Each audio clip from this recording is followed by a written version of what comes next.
आज से शुरू हुआ हिंदू नववर्ष विक्रम संवत 2080 की शुरुआत। जानिए हिंदू कैलेंडर की 10 खास बातें।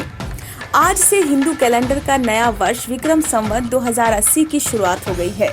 हिंदू विक्रम संवत 2080 अंग्रेजी कैलेंडर के वर्ष 2023 से 57 वर्ष आगे होगा। इसी दिन से चैत्र नवरात्रि की प्रतिपदा तिथि से 9 दिनों तक देवी दुर्गा की उपासना का महापर्व भी आरंभ हो जाएगा। हिंदू कैलेंडर का पहला महीना चैत्र और आखिरी महीना फाल्गुन होता है।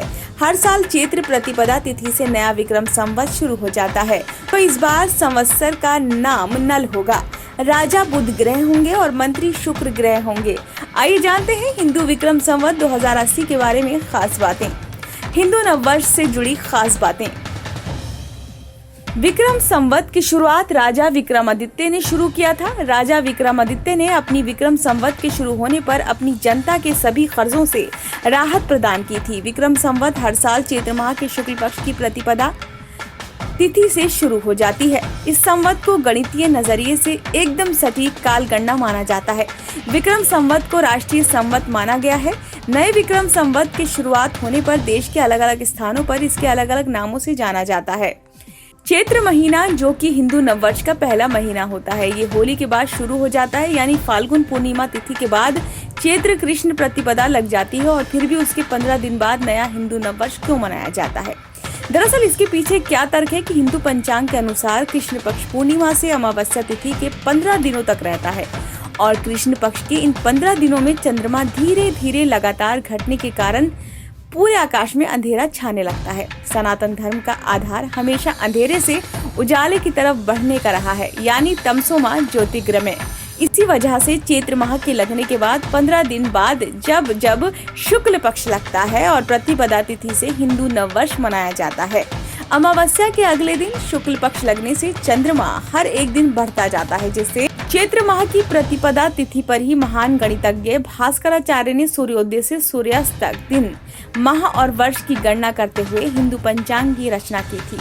इस तिथि से ही नए पंचांग प्रारंभ होते हैं और वर्ष भर के पर्व, उत्सव और अनुष्ठानों के शुभ मुहूर्त निश्चित होते हैं। पौराणिक मान्यताओं के अनुसार इसी दिन ब्रह्मा जी ने सृष्टि का निर्माण किया था। इस वजह से भी चैत्र प्रतिपदा तिथि का इतना महत्व है। इसी दिन से नया संवत्सर भी आरंभ हो जाता है, इसलिए इस तिथि को नव संवत्सर भी कहते हैं। सभी चारों युगों में सबसे पहले सतयुग का प्रारंभ इसी तिथि यानी चैत्र प्रतिपदा से हुआ था। ये तिथि सृष्टि के कालचक्र और प्रारंभ और पहला दिन भी माना जाता है। चैत्र शुक्ल प्रतिपदा तिथि पर भगवान राम ने वानर राज बाली का वध करके वहां की प्रजा को मुक्ति दिलाई थी, जिसकी खुशी में प्रजा ने घर घर में उत्सव मनाकर ध्वज फहराए थे। हिंदू नववर्ष को महाराष्ट्र में गुड़ी पड़वा तथा आंध्र प्रदेश में उगादि पर्व के रूप में भी मनाया जाता है। भगवान झूलेलाल की जयंती चैत्र नवरात्रि का प्रारंभ गुड़ी पड़वा उगादि पर्व मनाए जाते हैं। चैत्र प्रतिपदा नवरात्रि पर शक्ति की आराधना की जाती है, जहां पर मां दुर्गा के 9 अलग रूपों की पूजा की जाती है। नवमी तिथि पर मर्यादा पुरुषोत्तम भगवान राम का जन्मोत्सव और फिर चैत्र पूर्णिमा पर भगवान राम के सबसे प्रिय भक्त हनुमान की जयंती भी मनाई जाती है। हिंदू कैलेंडर में कुल 12 माह होते हैं, जो इस प्रकार के हैं: चैत्र, वैशाख, ज्येष्ठ, आषाढ़, श्रावण, भाद्रपद, अश्विन, कार्तिक, मार्गशीर्ष, पोष, माघ और फाल्गुन। हिंदू कैलेंडर के सभी महीने नक्षत्र के नाम पर रखे गए हैं। पूर्णिमा तिथि पर जो नक्षत्र रहता है उसी नक्षत्र के नाम पर हिंदी महीनों के नाम रखे गए हैं।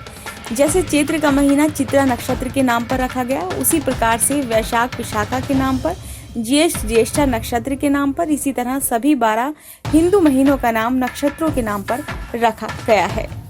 ब्यूरो रिपोर्ट, ओम न्यूज नेटवर्क।